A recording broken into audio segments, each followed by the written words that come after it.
Kaya magkano buko? Alin po sir, yung sa buo po sa Di ba pasok. meron tayo tinatawag na parang malauhog? Meron po. Yung malog na medyo maliit. Yung Yung ano laman po, yung niya, manipis lang po ang manipis laman. lang ano. Kasi yun ang medyo Parang masarap at saka ano eh. Masarap kain. Ang gandang kainin pag may palangkot talaga. Kaya pa tawag dito? Pwede bang magkano? Pagka ano ang kitaan siya sa pagbuko? depende po kasi yan sa ano, panahon din po. Minsan pag talagang ang panahon tulad dito sa atin sa San Juan, titingnan po natin ngayong panahon, di ba po ano, sa umaga yan, magandang panahon. Mm. Minsan no, sa hapon. Okay. Kaya depende din po sa ano, panahon. Pag talagang summer, talaga lamang ubos. Pero pag dating po sa, yun, tulad ngayon, medyo taglamig na. Tanong ko lang, saan ka nag-aangkat ng buko? Bali po may nagdi-deliver po sa amin, boss. Hmm. Ano yun, yung lingguhan? O paano daw setup? Bali po sa amin po kasi, ang nangyayari dito, deliver po sa boss, papatungan mo lang po sa amin pagdating po sa amin. ang patong na siya. Apo. Kumbaga, ang deliver din po sa bossing namin, may patong na din po yung magdi-deliver. Tapos pagdating naman po sa amin, kukunin po namin sa bodega, ayun, papatungan na din po kami. Tapos kami naman po, siyempre pag ilalabas na din po namin, papatungan na din po namin ng presyo. Okay, doon kayo kumikita, no? Oo, wala gaanong pagod, no? Patong-patong na lang, pumarkup lang kayo, no? No? So, sa maghapon, nakakamagkano ka naman nakita mo? Ano, pag nakaka-sideline, nakapag po na 1,000. Nakakalibre. Pag sideline po, pag yung mga kahit kasi na po ko, di ba po sa bus po kasi namin, ang isang buo, bayad na po namin. Wala na po siyang pake dyan kung yan ang tawag doon. Kung ano pa ang gagawin namin. Kunwari, may laman diyan, may order po kasi sa amin. Kunwari, 2 kilo. Yun, kukuha kami sa bodega ngayon ng isang buko na may laman. Ngayon, pag binayadan na namin yun, wala na siyang pake doon, basta i-remit na po namin. Ngayon, sa amin naman, kung ang tawag doon yung tira sa buko naman, nakuha na po natin na sabaw. Yung laman po na ngayon, yun yung magiging sideline namin, nakakayod din namin. Yun yung ibebenta namin doon sa ano, sa customer. So, walang tapon. Wala po. Oo, kumbaga, tawag ito. Halimbawa kung yung mga natitirang buko, may paraan pa para Depende po kasi yan pag may order, pero pag wala din po order, tinatapon na po talaga namin yung yan, tira-tira niya. patay naman, no? Unless po na, yun, may gustong humingi, yun, binibigay na po namin. May nakakailang buko naman sa maghapon. Ano po, bali 55 po pag may pasok. Kagandahan niya kasi, di ba, malakas siya kapag, ano, Summer po talaga malakas. tsaka pag papasko. Kasi Apo. may mga okasyon dahil ano, tawag ito, yung gagawa sila ng salad, Apo. diba? Tapos pa yung mga okasyon, no? Lalo pag Pasko, New Year, Ayun po. diba? Tapos Pag ano, malakas ang piestahan. piestahan, yan. Yun po Malakas ang buko, di ba? Malakas talaga ang aming, yun, doon kami nakakakita na malaki sa sideline talaga. Oo. Kaya maganda rin pala kita ng buko, no? Kaya lang talaga, yung kalaban mo dyan, init, ulan. Dahil sa init naman, wala naman no problema. Kumbaga sanayan na lang sa ano, sa pagtitinda talaga pag hindi kita na. Tapos yun, yung iba naman, nung una ko din nagtinda, talagang mahirap din magtulak. Talagang mabigat. Suki na din. So, yan na. Pag yun, dami ka din naman suki, o lagi mo na pagbibigyan, di ba? Minsan sasabihin nila, hihiling sila.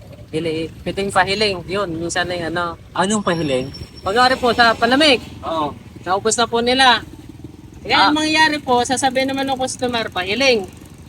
Minsan yung Pahiling. Ang ibig sabihin ng pahiling, yung padagdag. padagdag po, yun. Konting bigay, gano'n. Yan.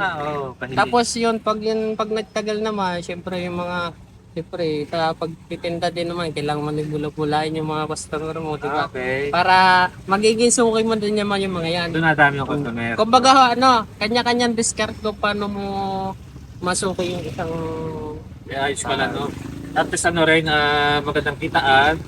Hindi masyadong, nakakapagod din kasi araw, ulan, pero nasa, ano yun, kumbaga parang nasa kasanayan lang din, no? Pagtitinda. Tsaka ano, nasa discard mo na Diskarte din mo mo kung kasi paano. kung paano ka talaga kikita ng Tsaka malaki. yung gawin na paano mo ihikayatin yung mga customer mo na pumili ng buko mo.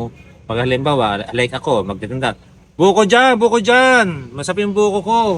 Ano, dito, gamot sa lahat ng sakit o ano mang Sa akin pwede mong po, ang sabihin. diskarte ko naman din sa pagtitinda, wala lang, talagang ano lang, yung magtitinda lang ako, pag may bibili, minsan ano, pag uulit kasi yung bibili, yun, medyo O, makikipagkwentuhan di ka ba na. usually kapag ganyan, kung saang area ka, ito kayo ikot lagi, may routine Apo. ka, di ba? Na hindi pwedeng kung saan lang. Halimbawa, every month, dito ka sa dito. Then alam mo naman yung nabibili doon. Maraming nabili ng oras na yon. Sumunod na araw, dito naman sa salon. Kumbaga, Hindi po, bali po sa akin kasi, apat po kasi kami magtitinda. Ang mangyayari po niyan, may kanya-kanya ruta po rota. kami. May kanya rota talaga. Hindi mo pwedeng ikutan unless pwede mo siyang ikutan pag yung isang ano na nakaikot na doon, pwede mo na huling ikutan. Tulad ko sa ano, ang pwesto ko kasi sa Lagan sa eskwelahan paghapon. Pag sa umaga, sa palengke talaga ako napunta. Okay. Ano pala talaga. Hindi basta ako yung ikot ka lang ng ikot. Depende na din po pag ano, depende na din sa diskarte mo. Kung gusto mong ikutan yung kanyang, tulad nun, apat din naman kami magkakasama. Nasa sa kanila na yun kung gusto nilang ikutan yung ruta ko. Eh, isa din naman ang boss namin, wala namang problema. Magkano naman na isang bukong ganyan ka, ano, depende sa, ano, o laki, o Hindi. pare-pares na yun eh. Pare-pares lang po yan na ano, 30 pesos po. 30 na ngayon. Mapapalaki, mapamaliit. Nataas ang presyo niya kapag mga pesta, di ba? Apo. Depende po kasi yan. Pag yung supplier po ng boss ko nagtaas, no choice din po kami. Pero unless na, pero ito naman po, pagdating na talaga ito, yung sagsagan na ng magbagong taon, ng Pasko, tataas po talaga yan. Kano naman pag ganitong baso? Ah, Ito, ito. Dito po 20 pesos. Ito po 10. Patry nga ng lasa kung ano, talagang ito ata, hinalo po ba ng ano, pure o may konting halong matamis? Ano po, Tumbal. may yelo tsaka Konting suka, di ba? sukal na po yan.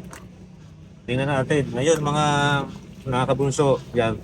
Try ko yung buko ni Kuya. Pangalan mo Kuya? Alvis po. Alwis. O, dahil ang pangalan no, Alwis. Parang Alvis po, Alvis. Alvis. Parang medyo ibang madalang pong pangalan, di ba? Bali po, hindi po talaga Alvis yung tunay kong pangalan. Oh, masarap po. Masarap buko niya, hindi masyadong matamis, hindi masyadong baga tama lang. Sa mga taong hindi mahilig sa matamis, ito, tama yung timpla ni Kuya. Ito 10 piso. Ito 20. Doon sa buong ito magkano? 24 peso. Depende na po sa Kung malaki yung buo, 30,000 pesos. Sarap. Ito maganda inumin every morning o kaya bago matulog daw, sabi itong matatanda kasi daw maganda daw ito sa health. Kasi Pero mas kumbaga, maganda po talaga pag ano, talagang puro. Pag Puro puro. ang inumin mo. o pumili ako ng puro kanina. Pumili ako ng purong ano, para ayun ang inin ko mamaya. So nag-try lang ako muna ako nandito ng milasa.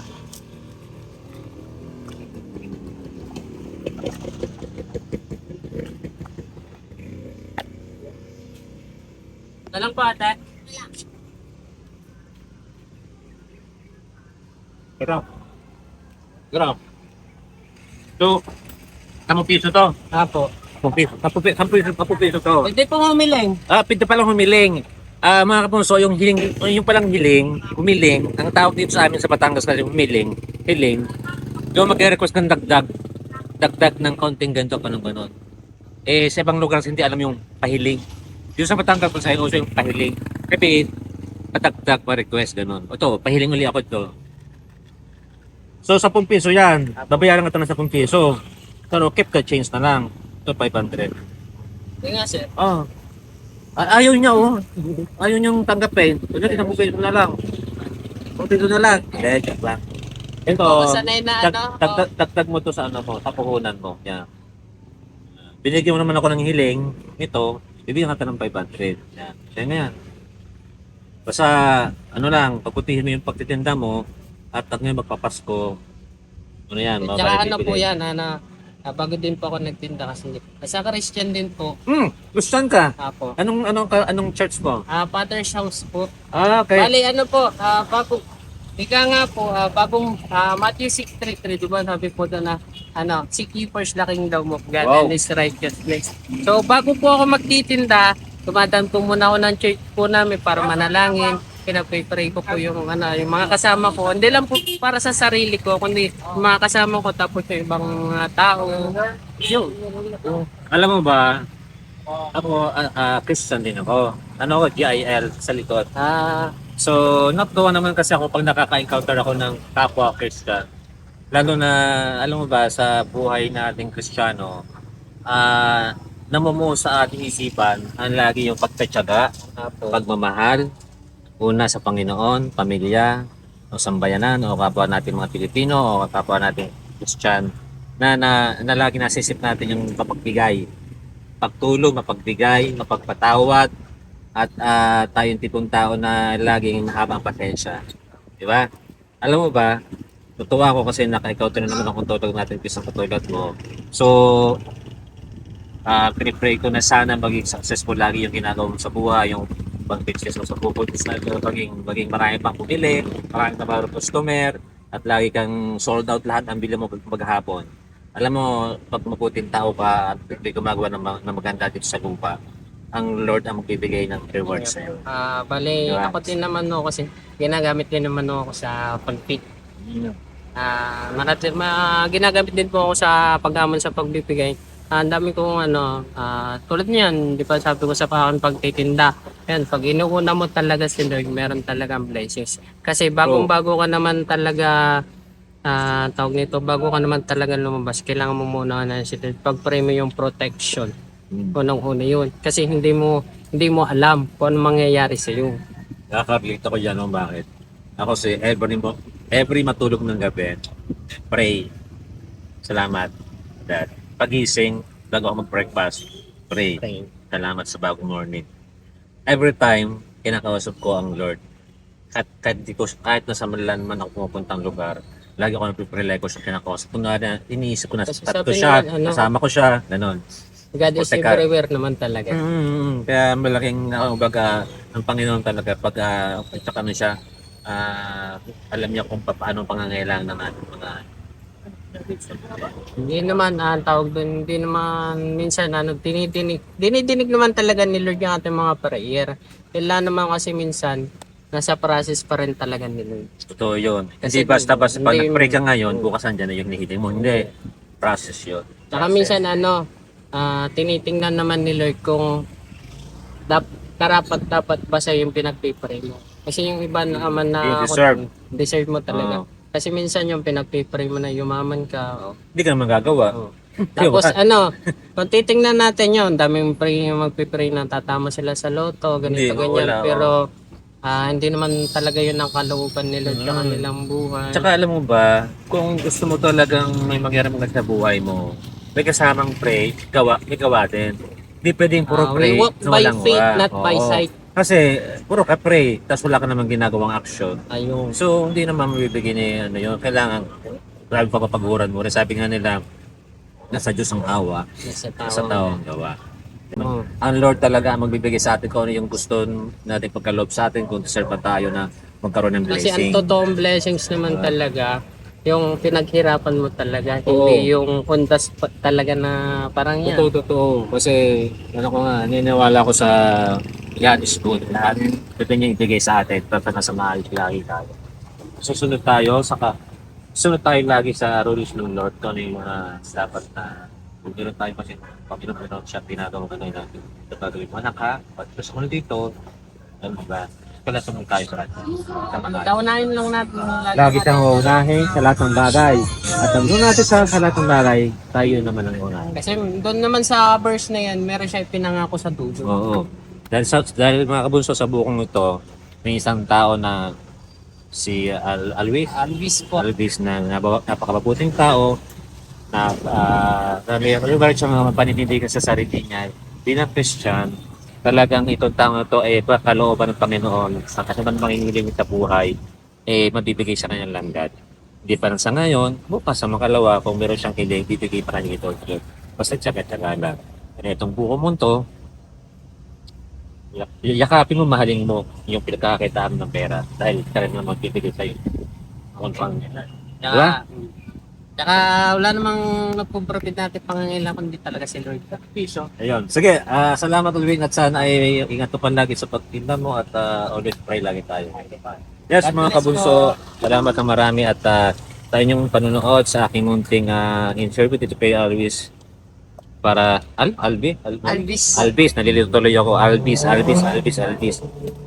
Ito sana ay ano nga, salamat Alvis ako napaunlakan mo sa konting interview sa'yo kasi gusto ko kasi malaman ko ano talaga ang paano kung magbenta o sa ano bang kalakaran sa pagtitinda ng buko. Kaya yung mga kabunso, maraming salamat po sa inyong panonood at hanggang sa muli po. God bless you. I love you.